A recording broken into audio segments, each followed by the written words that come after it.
Hi guys. முந்தா நேத்து Sunday வந்து பார்த்தீங்கன்னா, ஏசியா கப் மேட்ச் நடந்துச்சு. இந்தியா வெர்சஸ் பாகிஸ்தான் மேட்ச் நடந்துச்சு. ஸோ, அதில ஏகப்பட்ட கான்ட்ரோவர்ஷியான விஷயம் நடந்துச்சு. ஸோ, என்னென்ன நடந்துச்சுன்னு சொல்லிட்டு இந்த வீடியோல நான் உங்ககிட்ட சொல்றேன். ஃபர்ஸ்ட் வந்துட்டு மேட்ச் ஆரம்பிக்கும்போது டாஸ் போடுவாங்கல்ல. டாஸ் போட வரப்ப ஹேண்ட் ஷேக் பண்ணிக்கல 2 பேருமே. நம்ம கேப்டன் சூரியகுமார் யாதவ் அவங்களும் ஹேண்ட் ஷேக் பண்ணல. அவங்க கேப்டனும் ஹேண்ட் ஷேக் பண்ணல. ஐ கான்டாக்ட் கூட பண்ணல. நேருக்கு நேர் ஒருத்தவங்க மூஞ்சி கூட பார்த்து பேசிக்கல.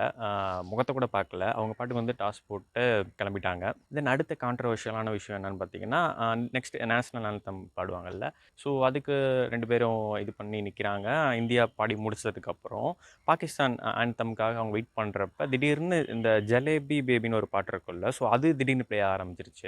எல்லாரும் ஷாக் ஆகிட்டாங்க. என்னடா அது அப்படின்னு சொல்லிட்டு தென் அதை கட் பண்ணிட்டு அவங்க ஆந்தம் ஆரம்பிச்சிருச்சு. தென் இதுலேயே எல்லாரும் ஷாக் ஆகிட்டாங்க. என்னடா அது இப்படி நடந்துட்டு இருக்கு நம்ம முக்கியமான மேட்ச்சில். ஏன்னா இந்தியா வர்சஸ் பாகிஸ்தான் இந்த மாதிரி மேட்ச்சில் ஒரு ஒரு அட்டாக் வேறு நடந்துட்டு வந்திருக்கு. பெரிய கான்ட்ரவர்ஷியலான விஷயம் நடந்துட்டு வந்திருக்கு. ஸோ, இந்த டயத்தில் எதுக்கு இப்படி போட்டாங்கன்னு தெரியல. எதுவும் மிஸ்டேக்கானு தெரியல. இதுலேயே எல்லாருமே ஷாக் ஆகிட்டாங்க. ஸோ, தென் மேட்ச் ஆரம்பித்தா match full and full one சைடடாக தான் இருந்துச்சு. இந்தியா தான் ஃபுல்லாக டாமினேட் பண்ணாங்க.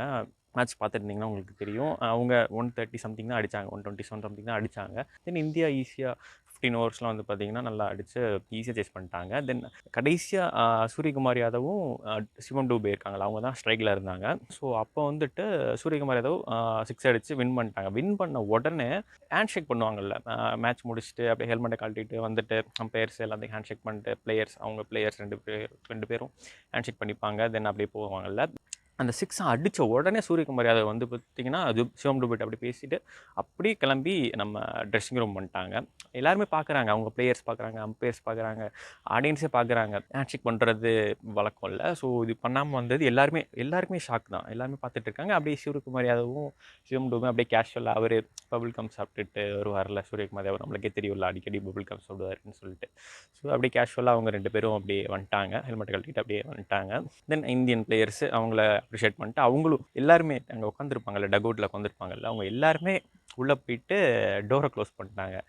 எல்லாருக்குமே ஷாக்கு. என்னடா நடந்துகிட்ருக்கு அப்படின்னு சொல்லிட்டு தென் கொஞ்ச நேரம் கழிச்சு இந்த ப்ரெஸ் மீட் அந்த மாதிரி வைப்பாங்கல்ல, இந்த மேன் ஆஃப் த மேட்ச் இந்த இதெல்லாம் வந்துட்டு அவார்ட்லாம் ப்ரெசென்ட் பண்ணுவாங்கல்ல. ஸோ, அப்போ வந்துட்டு சூரியகுமார் யாதவ் ஸ்கை என்ன சொல்கிறாருன்னா, இந்த வெற்றியை நாங்கள் வந்துட்டு எங்கள் ஆர்மிக்கு சப்போர்ட் பண்ணுறோம். அண்ட் அந்த ஆயுதப்படை இப்போ சொல்லுவாங்க, ஆயுதப்படைக்கு சப்போர்ட் பண்ணுறோம். அண்டு பஹல்காம் அட்டாக்கில் பாதிக்கப்பட்டவங்க அவங்களுக்காக நாங்கள் இந்த வெற்றியை சமர்ப்பிக்கிறோம் அப்படின்ற மாதிரி அவங்க சொல்லியிருந்தாங்க. தென் அதுக்கப்புறம் அவங்க பாகிஸ்தான் கோச் என்ன சொன்னாங்கன்னா, நாங்கள் ஹேண்ட்ஷேக் பண்ண ரெடியாக தான் இருந்தோம். பாகிஸ்தானோட கோச் என்ன சொன்னாங்கன்னா, நாங்கள் ஹேண்ட்ஷேக் பண்ண ரெடியாக தான் இருந்தோம். அவங்க மேட்ச் முடிச்சுட்டு இது மாதிரி பண்ணுறாங்க.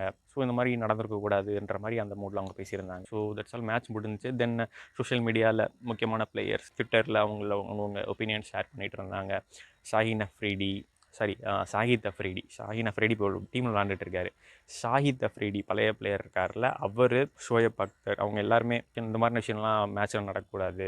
அரசியல் வந்துட்டு அது தனி, இது வந்துட்டு மேட்ச்குள்ளே கொண்டு வரக்கூடாது அப்படின்ற மாதிரி அந்த போர்டில் அவங்க பேசியிருந்தாங்க. ஸோ, இந்த மாதிரி எல்லோரும் அவங்கவுங்க ஒப்பீனியன் ஷேர் பண்ணிகிட்டு இருக்காங்க. ஸோ, நீங்கள் என்ன நினைக்கிறீங்கன்னு சொல்லுங்கள்.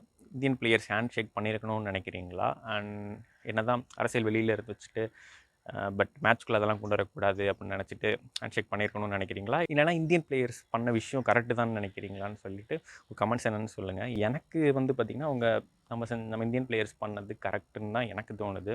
நீங்கள் என்ன நினைக்கிறீங்கன்னு சொல்லிட்டு கமெண்ட்ஸில் சொல்லுங்கள். அண்ட் உங்களுக்கு இந்த மாதிரி யூஸ்ஃபுல்லான இன்ஃபர்மேஷன்ஸ் டெய்லியும் தெரிஞ்சுக்கணும் அப்படின்னா, முடிஞ்ச அளவுக்கு ஷார்ட் அண்ட் ஸ்வீட்டாக தெரிஞ்சுக்கணும் அப்படின்னா மறக்காமல் நம்ம சேனலை சப்ஸ்கிரைப் பண்ணிக்கோங்க. நாளைக்கு நம்ம இன்னொரு வீடியோவில் மீட் பண்ணலாம். தேங்க்யூ.